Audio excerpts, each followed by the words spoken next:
সকল অগ্রসর হয়ে শিক্ষার মানদণ্ডটাকে আগের দিকে নিয়ে যাওয়ার চেষ্টা করুন। এবং এইভাবে সরকার যেভাবে আমাদের একটা কমিউনিটি ফেস্টিভ্যালের আয়োজন করেছে সম্প্রদায় উৎসব হিসাবে, এই সম্প্রদায় উৎসবে আমরা কিন্তু জাতপাতের ঊর্ধ্বে,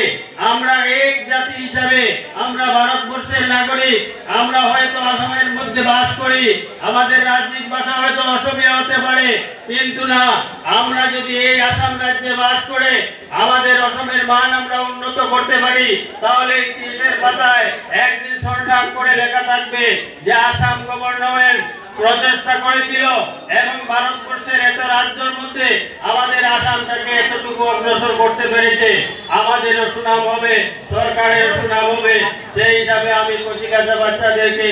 আহ্বান করব, তোমরা স্কুলে রীতিমতো আসবে এবং যেসব বাচ্চারা স্কুলে আসে না, আমি আমার